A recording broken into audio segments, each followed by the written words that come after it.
to Spells from the Shelf. I'm Ammie. I'm Paul, and we have a special guest today. What do we got? Raise it up, Becky. We got Becky from Book Club Journeys, and she's going to talk a little bit about herself. We want to know what Book Club about Journeys. Myself. No. Yes, please Hi, do. everyone. As they said, my name is Becky.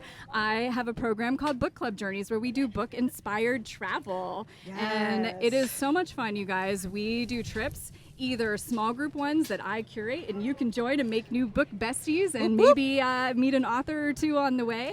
And also we do fully tailor-made ones where you get to pick the book and we will do it completely around your group and your interests. This is amazing. So tell me a little bit about how, like, somebody comes to you and says, like, I want to do a Project Hail Mary trip, or something like in a total fantasy magical world. Yeah, so if it is a book that takes place here on Earth, we tend to like to make it actually in that place. Earthborn Legends. Earthborn Legends. Let's go.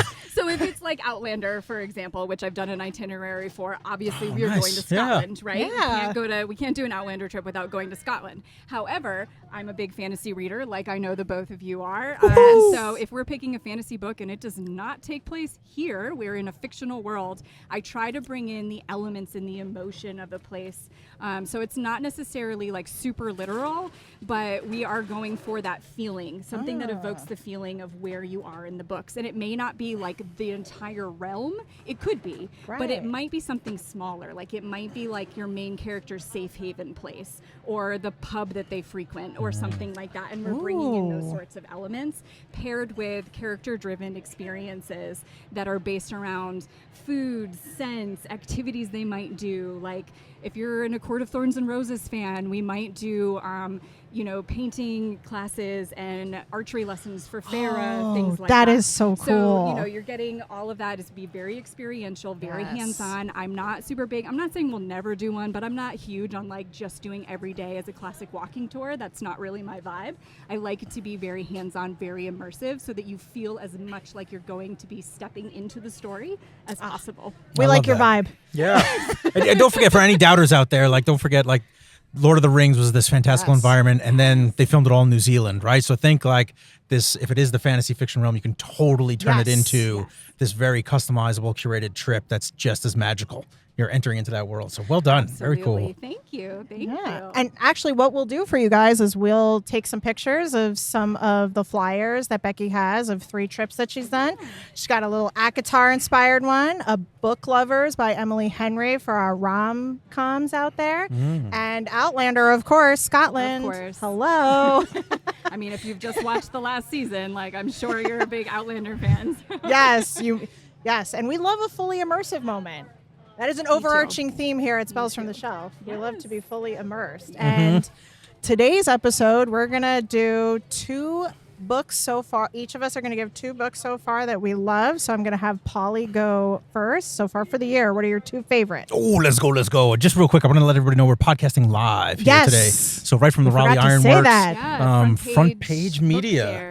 FrontPaigeMedia. If you guys want to check them out, they do regular events around North Carolina and beyond pretty frequently, like Wilmington, Charlotte, Charleston, Greenville, South Carolina. They're heading all over the place. And they draw really big crowds, right? Yes, Like I think great there's, crowds. Everybody cites that New York Times article that reading is dead. And let me tell you, we've been to a couple of these events, like BookCon. We've been to this Front Page Media twice. This is our first time at a table doing a live podcast here, but each time they're pulling large crowds, so much that the police have to shut off roads. Like it is an activated space. Oh, it is. It's great. We have people walking by us now. It's great. We're saying hello to everybody. We're loving it. All right, I'm just a waving machine over here, guys. Say hello to us. Everybody who comes to the booth is a friend. So. Yes. We're very accessible. Very accessible. All right, so 2 favorite books, right? So this year, we're focused on this year, not all time. First one that was a surprise to me was Robin Hobb's Assassin's Apprentice. That was a book that we did a collab with for Paperback Ponderings. Yes. And I think it was on everybody's TBR list for a long time. Stop making my TBR longer. Never. So that's one of our main goals, actually.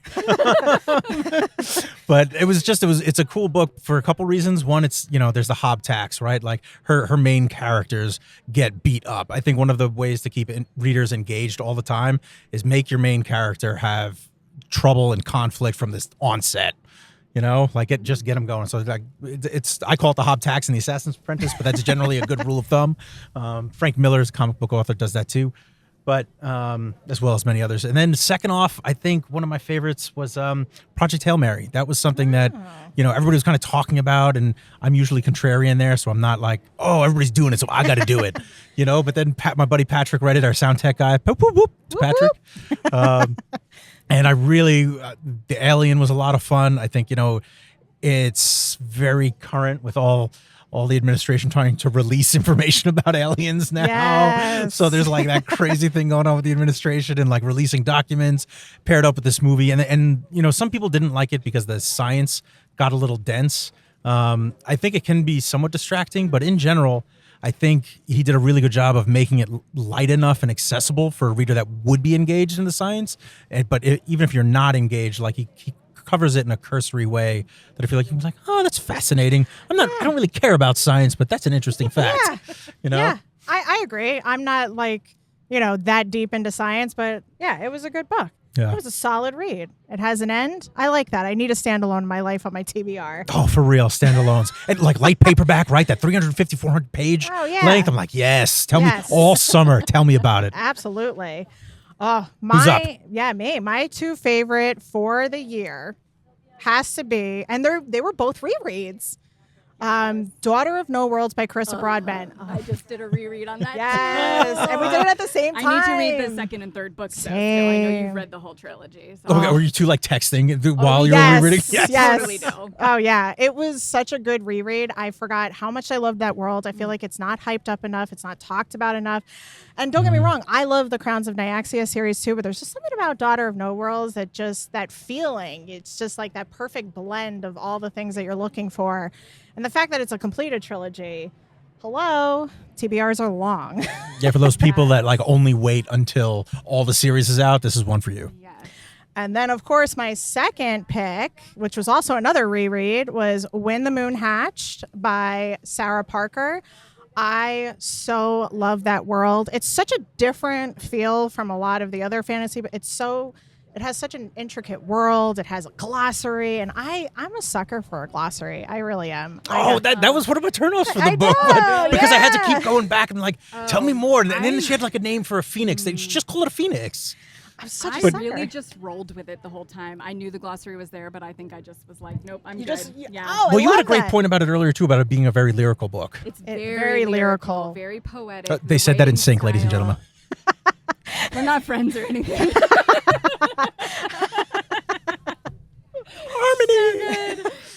But it really is. It's a very different writing style, which I think is so refreshing. I think I love romantasy, but we're getting a lot of really modern writing styles and things, and I think this one just sweeps you away in the way that it's written, because you can't read it quickly. No. Like, you have to take your time with it, and I think that just makes it more special. Yeah, okay. You know what? That gives me a new perspective on it, because I couldn't figure out, because I do like a quick read. I'll tell Paulie all the time. I love a quick read. I'll tell him. But there was something about it that was it forced me to be, not in a bad way, guys. I'm not being held against my will. But it forces you to pay attention and kind of slow down yourself. And I need that, because I'm too chaotic with my reading. Ammie is a chaos reader, right? Like 5-6 books at a time. I don't even understand how that's done, but Ammie like rules that world. Becky too. We got another chaos reader. It's the red hair. I should have known. I'm not as bad as she No, I'm is. pretty bad. I'm usually between 1 and 3 books, but I am usually reading them on different mediums, and they have to be different genres. So Yes. I can't, unless it's a reread. If it's a reread, I can probably do like 2 fantasy at the same time, but I'm usually trying to do like a memoir, a rom-com, and a fantasy at the same time, and like audio, physical book, ebook versus like 3 ebooks in the same genre. That would be too much for me, but I am a little bit of a mood reader, and sometimes like it's getting really warm out, you guys. Like really am like, I have all these fantasies I want to read, but I'm really just like, can I just have a beach read? I really need just like something that is summery and fun and quick. Yeah. You know what I mean? Like I want something that's 300 pages that I can just get through. But then I'm also reading Ballad of Falling Dragons, which is, beautiful and languid, and I just want to like take my time with it and really absorb it. So. Oh, yeah. And speaking of When the Moon Hatched being one of my favorite books of the year, how would you take me there?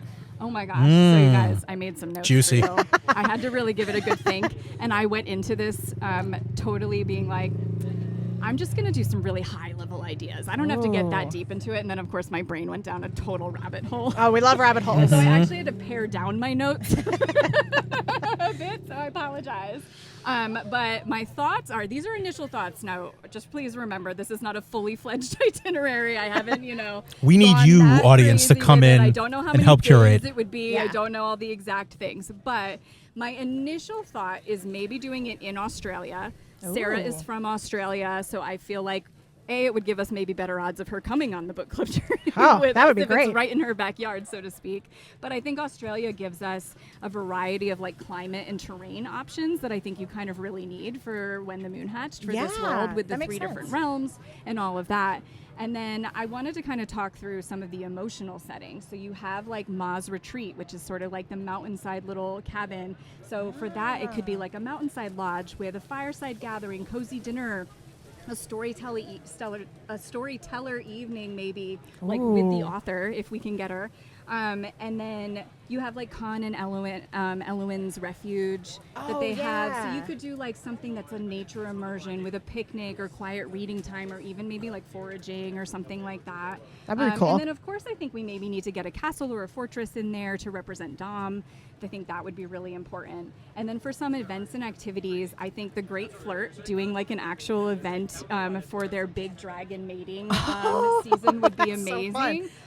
So you could do like a whole masquerade with moon-themed cocktails, dancing, games like Scrippy in the back room, all of that. One of the things that I've picked out in this series, which thank you Fantasy Fangirls, I want to call them out because they had really mentioned this a bunch in their deep dive podcast that they did. But one of the things that they brought to my attention, and I was like, oh my gosh, and now I'm noticing it everywhere, is Butterberry. So Butterberry. in the beginning of the story, when we're in the diary chapters, Elowin is obsessed with Butterberry chews. Yeah, that her she brother gives is. her. Rave loves Butterberry loaf that her friend Essie makes Butterberry loaf. Yes. And then she also notes that Con has a buttery scent about him. And I was like, okay, we have a theme. So this is a really niche thing, you guys, but this is kind of what I do. So we would totally be doing like a Butterberry culinary workshop. We don't know what Butterberries are, but we're going to take a guess and figure it out. But it would be really cool to do like a local baker or chef-led baking and cocktail making workshop surrounded around these Butterberry flavors and whatever that might be. A little bit baking, a little bit of cocktails. Yeah. Another experience, I think you'll appreciate this one, is the Curly Quill experience. I feel like we have to have like a little bookstore event, some custom journals, calligraphy, something that feels like kind of a hodgepodge stationery store, journals, a little bit of everything. I know they sell weapons there in the books, but we probably won't do that. But No weapons maybe on a board. local artisan market, something like that to kind of represent that facet. On the journeys, do you often bring people to bookstores or like into small indies? It's or nice to incorporate it in there. It's not like a must necessarily, but we also do try to incorporate a little bit of free time sometimes too. So if you're in a really cute little town, you can go shopping, you can go to a bookstore, maybe pop into a cafe on your own. So that's definitely something we do. I have more on my list, but I don't want to take up we could go on for days here, people. I will say, and that is part of your service, right? That is part of the. Throw in my wild card one, all right? So I had a couple other like kind of like what you might expect, but here's my wild card one. Yes, I'm ready. Velvet Trog experience. Oh, that is I don't a wild know card. exactly what it would be, but the thoughts are kind of around a running theme where we collect things as we go through the trip, where maybe it's like flowers to press or ticket stubs or postcards or little things that have memories. That we're collecting because all of the trash holds memories. And all of it that's holds sort of what memories. the velvet trog like gets high off of, so to speak. Yes. So like something kind of like that. Oh yeah, I think that's so fun. And that Very listen, cool. bringing your favorite books to life. That sounds like that sounds. I mean, people love scavenger hunts and those kinds of deals, so I think Right? that's spot on. Oh, Great wild card. absolutely spot on. No, I love that. Anyway, so there's my 2 cents on when the moon hatched. I love it. And now I No. actually want to build this itinerary because you made me do this exercise. I did. You know what? It could be like one of those things where once it's been said, now you got to do Just it. gonna manifest it. Now you just got to manifest it, let it grow. and see what happens. Any of you listeners, anybody wants to win the Moon Hatch trip, I'm ready. Let's go. I mean, these are the things, right? You want the magic to kind of just come out, right? And so if Yes. you're listening, come in, hit Becky up for some ideas and help customize this trip with her. Yes, help her customize this I trip. might have even more ideas once I finish Ballad. Oh, yeah, because we got book 2 out already now. And listen, guys, if you are listening to this and you went to Front Page Media, keep coming to them. Keep these book events alive. We love seeing so many different book events popping up, and reading is not dead. Not at Reading is all. not dead, no. It's Completely not activated. dead. We got a whole indie author alley here, some North Carolina authors, as well as other regional authors coming in. Yes. So it really pools a wild crowd from like the vendors with the 3D printed items and jewelry and And it's blue felts amazing. and I just want to say, like, indie authors right now are really where it's at, you guys, because they're the ones that have the autonomy over the stories they're writing, right? Like, they're not in these big Yeah. traditional publishing houses where they're having to do something that's marketable or feels repeatable. Like, they're the True. ones really out there doing really creative, original stories. yeah, the And new I trends just- are going to be born I out just of think there. That's really Yeah. cool, especially to come out to local events like this and meet these people when they're in these early stages of Absolute- their writing careers. Yeah, no, absolutely. And thank you, Becky, for joining us for Thank you this. so much for li- having me. Yeah, this little live recording moment. This is a nice little, we had so much fun. Yes. Be sure to follow her. You have Instagram, you have a newsletter. I do. I have a newsletter. You can go to bookclubjourneys.com and sign up for my newsletter. I'm also on Instagram is Book Club Journeys, TikTok Book Club Journeys. I'm pretty much the same anywhere you need to find me. Sweet. Yes, and as always, Spells from the Shelf, you can find us on all major platforms, including YouTube. And we have Instagram, we have TikTok, we got everything We going got Substack now. Yeah. Oh, wait, I want an Ammie. I want an Ammie published piece. on. Oh, you might get Moving that one. up So I've been a writing little. some of the reviews on Substack on some of the books. So follow Yes, us. follow us and let us know what you guys think. And reach out to Becky so that we can help curate this group vacation so I can go. Yeah. Wait, should we Ammie's have- ready to pack her suitcase. What's your favorite book? Oh, yo. Oh, yes! For those Bardugo of was you my who couldn't hear, jam! it was Six of Crows.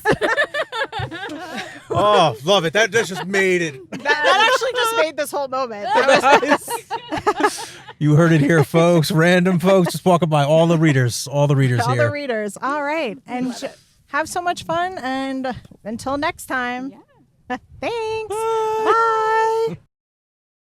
Bye.